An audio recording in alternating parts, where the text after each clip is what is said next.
कि मुनिराज को यदि जंगल में कोई शिकारी आकर पूछे कि हिरण किस दिशा में गया है, हमने आज तक ये सुना है कि वे विरुद्ध दिशा कहेंगे तो उन्हें असत्य का पाप नहीं लगेगा।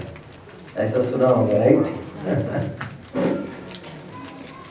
सत्य के 10 भेद बताए हैं हमारे ग्रंथों में, तत्वसूत्र की टीकाओं में बताए हैं, कोमटसार में भी आए हैं। उन 10 भेदों में यह भी एक भेद बताया गया है, इसे हम भाव सत्य कह सकते हैं। ऑल्दो अपरेंटली इट सीम्स कि वे झूठ बोल रहे हैं मुनिराज, बट ये भाव सत्य के दायरे में आ जाता है। ऐसा उदाहरण हमारे मूल ग्रंथों में दिया गया है, बट एक स्थूल कथन समझना चाहिए इसे, क्योंकि Muniraj is not bound to answer. चाहे जो प्रश्न पूछता रहेगा वे उसके उत्तर दे, फजीते में उलझते रहे, यहाँ नहीं वहां गया वहां नहीं गया, तो ये उनकी भूमिका में कुछ है नहीं। और शायद ही मुझे लग रहा है कोई शिकारी भी उन्हें पूछे दिशा उसकी और वे कुछ भी उत्तर नहीं देंगे, ही विल जस्ट कीप मम, तो उसको उत्तर नहीं देंगे। ये एक प्रश्न का उत्तर हुआ। अभी और भी विद्वानों को कुछ विशेष इस पर प्रकाश डालना हो तो बोल सकते हैं। प्रश्न बहुत है, इसलिए 2-2 मिनट में ही हम समाधान बच्चों से भी उत्तर समझ रहे हैं जो? ठीक है, ओके। दूसरा प्रश्न है, ये चरणानुयोग के संबंधी प्रश्न है। एक मिनट प्लीज। प्रथमानुयोग में हमारे एक कहानी ऐसी भी है बच्चों, इसी को फोकस करता हूँ, पुष्टि करता हूँ थोड़े अभी के आए हुए प्रश्न की, जिसमें मुनिराज विहार कर रहे थे जंगल में से, एक डाकुओं का काफिला था और डाकुओं के काफिले ने मुनिराज को पकड़कर सरदार ने ये कहा, इनसे हमें कोई खतरा नहीं है, ना इससे कोई मिलेगा हमें, इन्हें छोड़ दो। तो वो एक डाकू बोला सरदार को, माल तो नहीं मिलेगा ये तो समझ में आ रहा है, लेकिन छोड़ने का अपना उसूल नहीं है किसी को भी,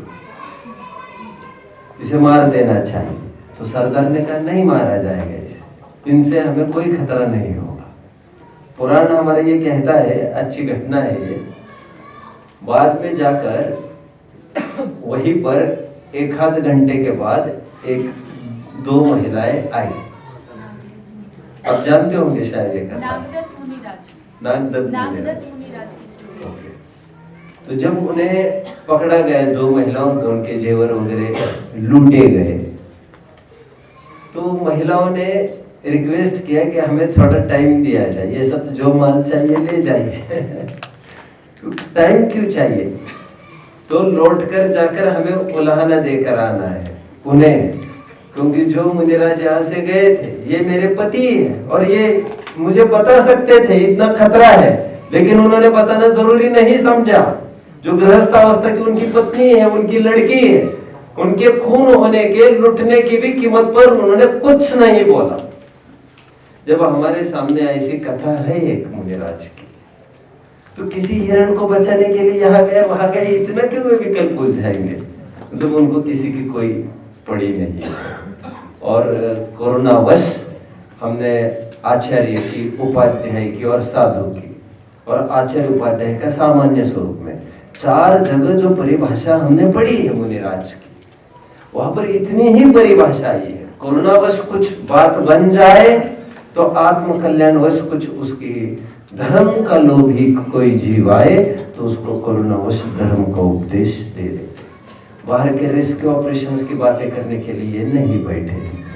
फिर 46 दोषों की भी यदि हम थोड़ी सी चर्चा करें, 32 अंतर और 46 दोषों की चर्चा आई है हमारे ग्रंथों में।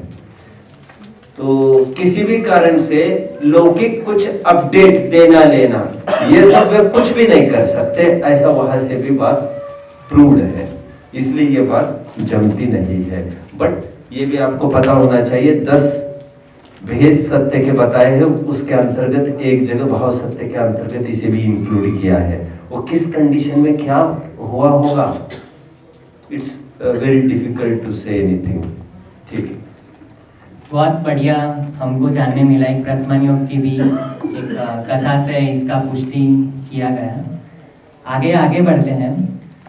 उकाड़ेलो पानी मतलब उबाला हुआ जल फिर से जब उबालने में आवे तो उसकी मर्यादा पूर्ण हो जाती है या या उसकी बढ़ जाती है। मतलब प्रश्न यही है कि अगर जल उबाला हुआ है उसकी मर्यादा 24 घंटे तक रहती है, तो उसको वापस उबालने में आए तो उसकी मर्यादा बढ़ जाएगी या फिर क्या क्या व्यवस्था होगा?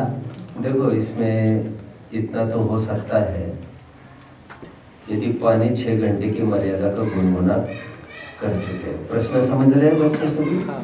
पहले मैं थोड़ी बेसिक बात आपको बता दूं।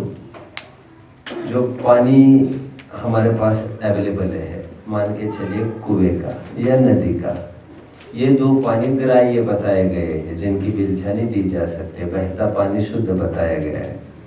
मोटे छन्ने से, दोहरे मोटे छन्ने से इनको छानने के उपरांत तरस जीव का हम यत्नाचार कर सकते हैं। रही एक इंद्रिय की राशि पूरी, जो छना पानी है वो सब जलकायिक जीव है।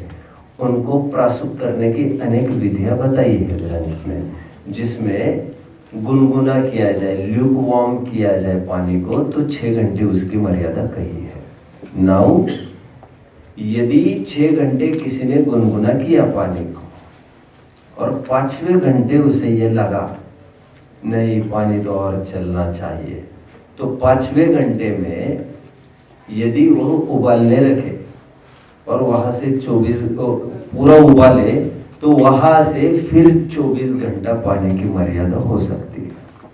कोई ऐसा करे तो ऐसा भी हो सकता है, पहले 12 घंटे की हो सकती है एंड एट 11th आवर फिर से वो उसे उबाले, क्योंकि अभी उबाला नहीं था, अभी उबाले पहली बार, तो यहाँ से 24 घंटा होगी।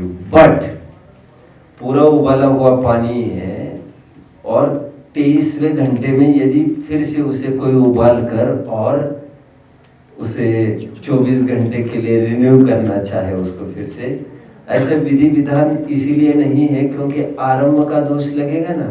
अननेसेसरीली ऐसे क्यों कर रहे हो? What will you reap? क्या मिलेगा तुम्हें उससे?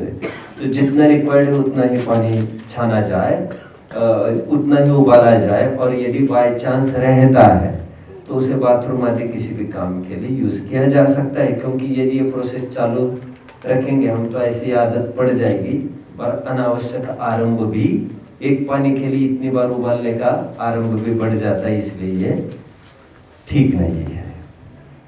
और प्रश्नकर्ता भी और कोई बात हो तो ऐड कर सकता है इसमें, मैं प्रश्न का उत्तर दे रहा हूँ। जीरा वाला रहता है वो पानी, जीरा वाला, धनिया वाला जो पानी होता है, दोहन पानी हम जिसे कहते हैं, दैट इज प्रासुप जस्ट फॉर 6 आवर्स एंड उसे उबाला नहीं जा सकेगा डेफिनेटली। वो 6 घंटे मतलब 6 घंटे ही चलेगा। गुनगुना किया हुआ ही एक्सटेंड हो सकता है आगे। अन्य प्रकार से जैसे कपड़े हिलोर कर उसे 6 घंटा किया, उसका कुछ नहीं हो सकेगा, क्योंकि उसका उसके बाद सड़ना तय है उस पानी का, इसलिए फिर से उसको प्रोसेस नहीं हो सकता। और कोई प्रश्न? कितना गुनगुना करने का? कितना गुनगुना करने का? हार्डली जिसका हमें ख्याल में आए, स्पर्श रस गंध वर्ण का क्वालिटीज बदलना चाहिए। एंड हालांकि एक बदलता है तो सभी बदलते हैं अविनाभावी रूप से। हमारे पकड़ में क्या आता है कि बात नहीं है। कभी हमारे जैसे हमने गुनगुना मतलब नॉर्मली हमें बाहर से ख्याल में आ जाता है ये गुनगुना हो गया है, वेल टू डू, अभी बाफ नहीं आई है तो उसे 6 घंटे का कहा जाएगा। अभी कितने का तो कोई एक्सटेंट ऐसा डिग्री में तो लिया नहीं जा सकता, तो मामूली हमारे ख्याल में है हाँ ये गर्म हुआ है, साधारण ही गर्म, तो उसे 6 घंटा माना जाए। अभी आगे के प्रश्न पे बढ़ते हैं। ये इसमें और कोई क्लैरिटी चाहिए?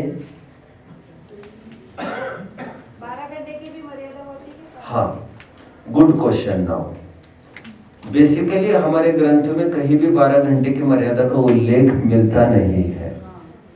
6 घंटे की मिलता है और 24 घंटे का मिलता है। बट 70-80 साल पहले के जो राइटर्स हुए, पन्नालाल जी, साहित्याचार्य, एटसेट्रा एटसेट्रा, उन्होंने ऐसा वर्णन किया है। If I am not wrong, Sahajanand वर्णी जी को भी देखा जाए तो वे भी 12 घंटे का उल्लेख जरूर कर सकते हैं। और फिर भोजन सामग्री में भी हम साफ देखते हैं, जैसे रोटी की मर्यादा 6 घंटे, तली हुई पूड़ी की मर्यादा 24 घंटे, पराठा के 12 घंटा मानी जाती है। अतिशायन हेतु से, जिसकी मैं चर्चा सुबह भी कर रहा था, अतिशायन हेतु आई वाज टॉकिंग अबाउट इतने को इतना तो इतने को इतना, उस न्याय से यदि कोई 12 घंटे की कहे तो आई डोंट फील रॉन्ग, उसे तर्क से गलत नहीं कहा जाएगा। और 50-60 साल के जो लेखक है हमारे सामने, 60-70 के, उन्होंने 12 घंटे की बात रखी है जो युक्ति असंगत नहीं लगती मुझे। और बेसिकली ये मर्यादाओं की चर्चा ही हमारे पास 200-300 साल से है। उससे पहले के तो कोई ग्रंथ ही नहीं मिलते, कोई लिखना ही जरूरी नहीं समझा था, तो मानने में कुछ भी हर्जा नहीं है। तो ऐसे में बाफ यदि निकल जाए पानी की, थोड़ी सी उबालना तो है ही नहीं, ऐसा बीच का इंटरमीडिएट वाटर हो स्टेट का, तो उसे 12 घंटे की मर्यादा का माना जा सकता है। और कुछ ठीक है। और एक आगम प्रमाण होते हैं, एक अनुमान प्रमाण भी होता है, कुछ प्रत्यक्ष प्रमाण भी होता है हमें। और सबसे बड़ी होती है हमारी अकल, कब कितना क्या कहाँ लगाना है ये हमें डिसाइड करना है। फॉलो कर रहे हैं मुझे आप लोग सभी? इफ यू आर इंटरेस्टेड मैं और कुछ बोलूंगा। जैसे सदासुखदास जी स्पीकिंग अबाउट सिंगाड़े की मर्यादा इन रत्नकरण सावकाचार। नाउ पीपल स्टार्ट आस्किंग कि सिंगाड़ा तो जब मर्यादा कही गई है तो भक्ष्य की ही मर्यादा कही जाती है। तो मैं उन्हें अक्सर कहता हूं, आगम प्रमाण से भी बलवान है प्रत्यक्ष प्रमाण। एंड सिंगाड़ा प्रत्यक्ष प्रमाण से ही अभक्ष्य है। उसकी जो बुआई वगैरह की जो स्टाइल है वो साफ साफ संगीत पंचेंद्रियों की हत्या के बिना होती ही नहीं है। And you are talking about scriptures. अभी वो 200 साल पहले क्यों लिखा, कैसे लिखा, किन परिस्थितियों में लिखा, हमें कोई मतलब नहीं उससे। मतलब कभी कभी आपको ये भी दाव खेलना पड़ेगा। हर सबसे बड़ी अकल है, इसीलिए मैं कह रहा हूं आपको, आगम सर्वमान्य है, सर्वोपरि है, आगम से बढ़कर कोई वक्ता नहीं है। ये ऐसा होने पर भी ऐसी कुछ केसेस है जो मैं देख रहा हूं स्पष्ट। तो कभी कभी जो प्रत्यक्ष प्रमाण है वो प्रबल होता है आगम प्रमाण से भी। Getting, I am not denying आगमिक फैक्ट्स, बट कहीं कहीं ऐसा भी है। तो दोज हु इंसिस्ट ऑन आगम का प्रमाण दिखाओ फॉर 12 घंटे, तो वे 60-70 वाले आधार भी उनको मानने चाहिए। जैसे वन मोर एग्जांपल नाउ, मूल ग्रंथों में कहा है हमारे पास पुरुषोत्तम उपवास की 24 घंटे का उपवास होता है? कौन से ग्रंथ में लिखा है? I would like to know. 24 घंटे का उपवास है, किसी भी ग्रंथ में नहीं है हमारे मूल में। यदि आप पढ़ेंगे तो आप पाएंगे ये 300-400 साल पहले से लॉन्च सिस्टम से ये पूरे मूल पुरुषोत्तम उपवास हमारे यहाँ 48 घंटे के ही बताए गए हैं। इसमें कोई इंटरमीडिएट पॉइंट था नहीं। ये तो सदासुखदास जी ने 24 घंटे, 36 घंटे, 48 घंटे किया। अब उन्होंने क्यों किया और उसको अमान्य रखे कि मान्य रखे, तो मैं ये कह रहा हूं उसको अमान्य करने जैसी कोई बात नहीं है, क्योंकि काल पाकर जैसे जिसकी योग्यता उसके अनुसार उन्होंने 24, 36 और 48 का किया है। मूल ग्रंथ उसके बारे में कुछ नहीं कहते।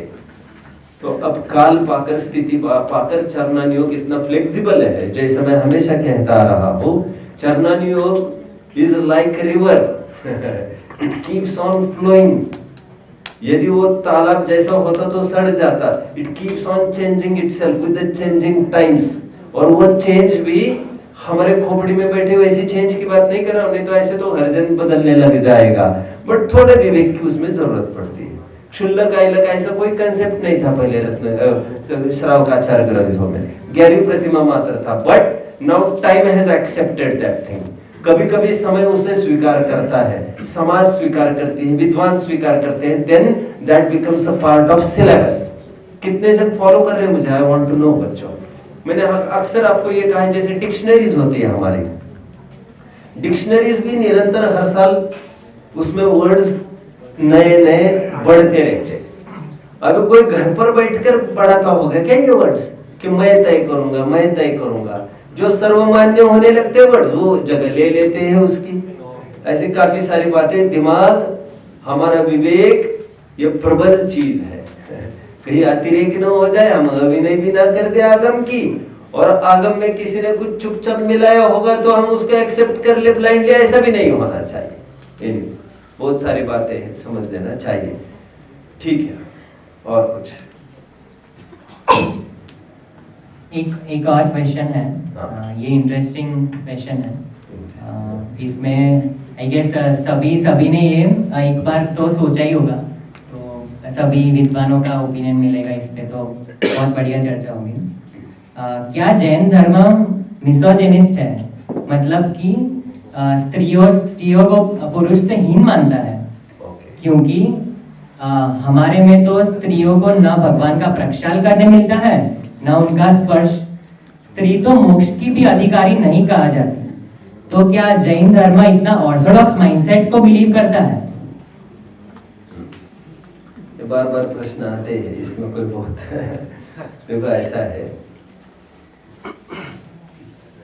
वे महिलाएं हैं इसलिए मोक्ष में नहीं जाएगी, वे अभव्य है इसलिए मोक्ष में नहीं। अभव्य की पहले मैं बात करता हूँ तो इससे इजीनेस आएगा थोड़ा। लोग कहते हैं अभव्य के प्रति अन्याय है या अभव्य मोक्ष नहीं जाएंगे, मैं कहता हूँ ऐसा नहीं है। अभव्य है इसलिए मोक्ष में नहीं जाएंगे, ऐसा नहीं है। वे मोक्ष में नहीं जाएंगे इसीलिए अभव्य है। गेटिंग नाउ, पुरुष जो शब्द है ना, पुरुष वो स्वयं में कर्मठता की निशानी है। समझ रहे मेरी बात को? एंड पुरुष प्रधान तो हर जगह है। Now the same question was asked to me a couple of days before, और भी याद थे, मैंने जो उन्हें उत्तर दिया मैं आपको बताता हूँ। फॉर एग्जाम्पल, मल्लीबाई को निर्वाण की प्राप्ति होना हमारे श्वेतांबर भाई मानते हैं, मल्लीबाई को ही मानते हैं और किसी को भी नहीं मानते। हाँ, उनका बस चलता तो शांतिबाई को भी मान लेते। मैं कारण इसलिए कह रहा हूँ, वर्ड भी मिलता जुलता, फीमेल जेंडर ओरिएंटेड होना जरूरी था इसके लिए। वो महावीर बाई तो हो नहीं सकता था ना, पार्श्व बाई हो सकता था, नेमी बाई वगैरह मुश्किल पड़ता। मल्लीबाई उनको इजीली मोल्ड करना बन गया, बट शांतिबाई में भी इसलिए नहीं बना क्योंकि वो चक्रवर्ती ही रहे तो मुश्किल दिख गई उनको, बैकफुट पर आ गए। But it is very surprising कि जब वे निर्वाण का होना मानते हैं मल्लीबाई को, यदि वास्तव में तुम मानते हो, एक आध मंदिर भी बनाना चाहिए था तुम्हें, अभी तक तुम बना नहीं पाए हैं, शायद तुम्हें ही तकलीफ है इस बात की। एक बात। दूसरी बात, श्वेता, अभी बहुत बड़ा डिबेट हुआ था लगभग 10 साल पहले कोल्हापुर में, मैं उसी के कुछ स्ट्रॉन्गर तर्क आए थे, मैं आपके सामने रखता हूँ। श्वेतांबर भाइयों को ये पूछा गया, अब इक्वल राइट्स के पक्ष में हो महिलाओं के? हाँ, उन्होंने कहा बिल्कुल है। चलो अच्छा हुआ 12-12 नहीं है, नहीं तो बराबर इक्वल राइट का वे दावा कर लेते। Anyway, but let I tell me first कि श्वेतांबर ग्रंथों में भी ये बात, आप बैठ सकते भैया, I take my enough time really. Shvetambar ग्रंथों में भी इसकी गवाही है कि वज्र ऋषभ नाराचा संगनन के बिना निर्वाण होता नहीं, एंड महिलाओं को कर्मभूमि में वज्र ऋषभ नाराचा संगनन होता नहीं। ये दोनों फैक्ट्स वे मानते हैं। What more do you want?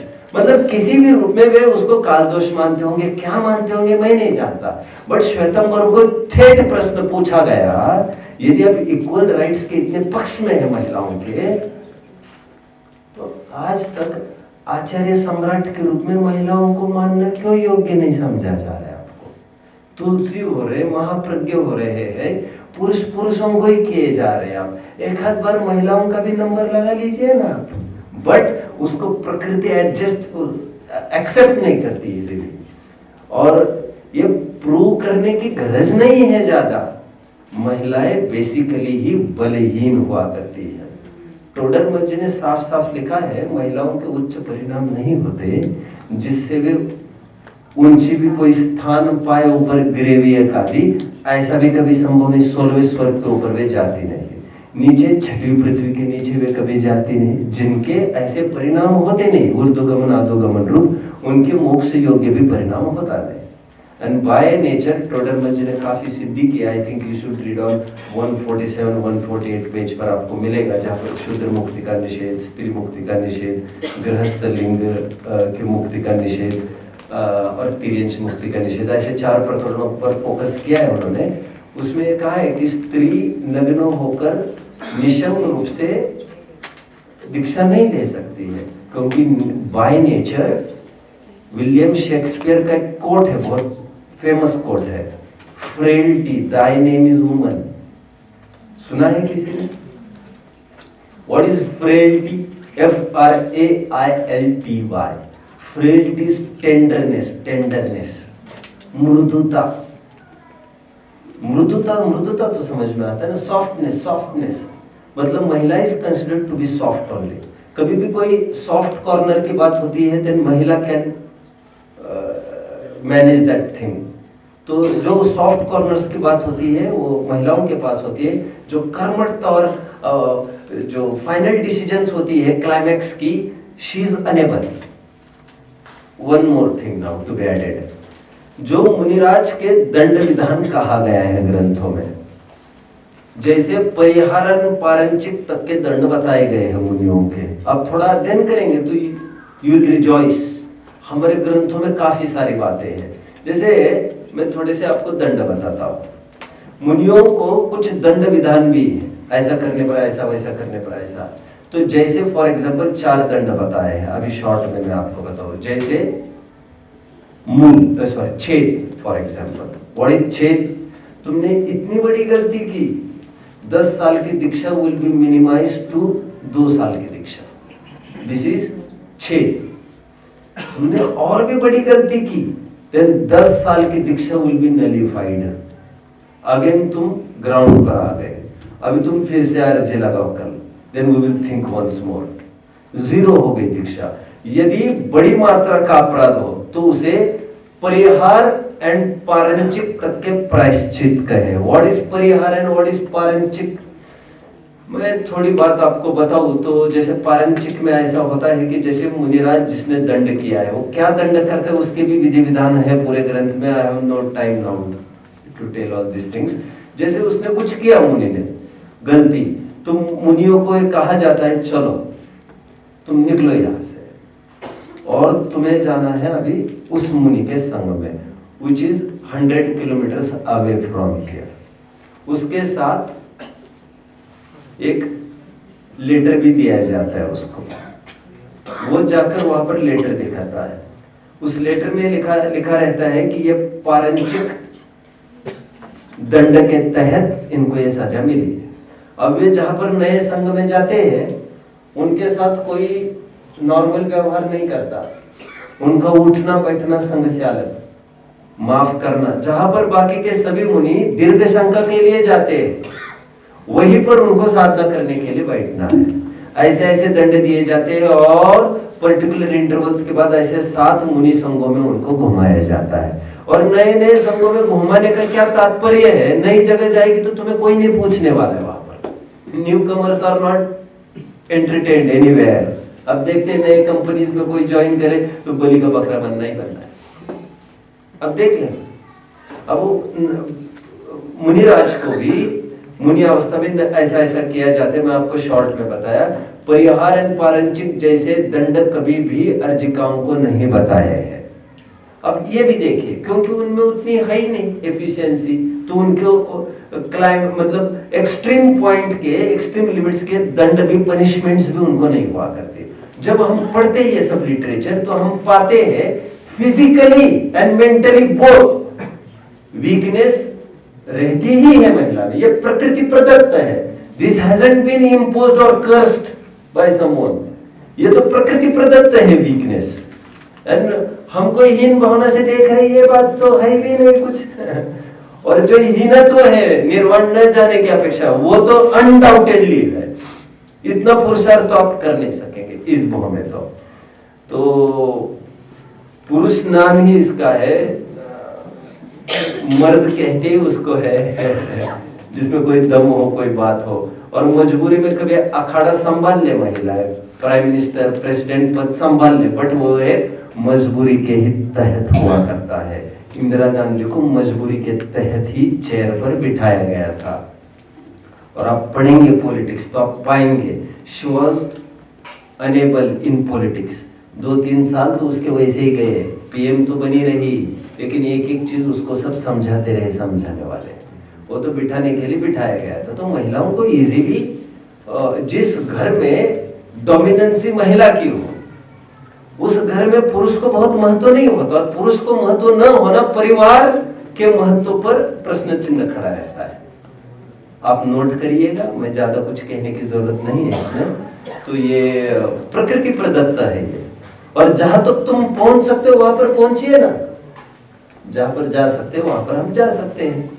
और वन मोर थिंग, नाउ प्रक्षाल कोई ऐसा अनुष्ठान थोड़ी जिसके लिए जीव मचलता है आपका, इसमें ऐसा कौन सा अनुष्ठान आ पड़ा है? This is just process of cleanliness, don't mind. भक्ति की परिभाषा में कहीं भी भगवान और मैं, मेरी भावना, कितना ही जुड़ान है। फिजिकली टच का काम जैन शासन में कुछ नहीं है, माइंड वेल। इसलिए हमारे जैन शासन में छूकर पैर भी नहीं छुए जाते। बेसिकली हमारे जैन जिनेन्द्र का विधि विधान है, नमोस्तुति जो किया जाता है वो नमोस्तुति कोई छूकर नहीं किया जाता है। छूने का कोई विधि विधान हमारे यहाँ धर्म के अंग के रूप में नहीं है, माइंड वेल। इसीलिए पूजन के अंग में अनिवार्य रूप से दिया भी नहीं गया है अभिषेक। वे तो कोई मानता हो तो मानता होगा, हम थोड़ी मानते इसको, समझ रहे हैं।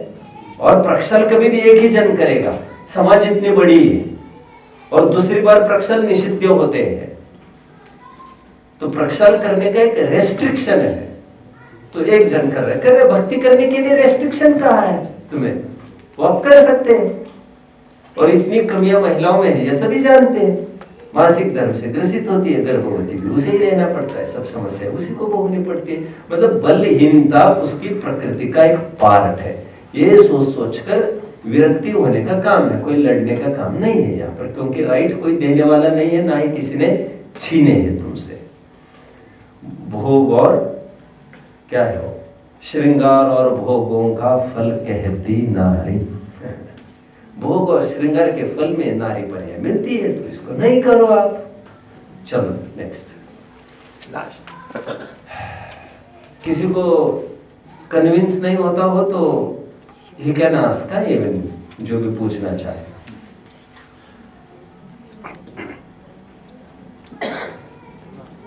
अब बस करना तो बस भी कर सकते, आपका शेड्यूल देखिए आप। लास्ट शांति धारा के मंत्रों का क्या महत्व है? क्या वह करनी चाहिए कि नहीं करनी चाहिए? ये किसी और को पकड़ लो यार, इसके लिए मुझे मत पूछे। देखो ये सब मंत्र, व्हाट इज शांति धारा, बेसिकली हमारे मोक्षार्थी के व्हाट इज शांति धारा, टेल नाउ। अरे यार, शांति धारा इज सिंपल कंसेप्ट। जब शांतिनाथ भगवान, जब 90वें तीर्थंकर से लेकर 16वें तीर्थंकर के बीच में बहुत बड़ा अकाल पड़ गया, आप जानते होंगे कितनी बार जैन धर्म का ह्रास होता।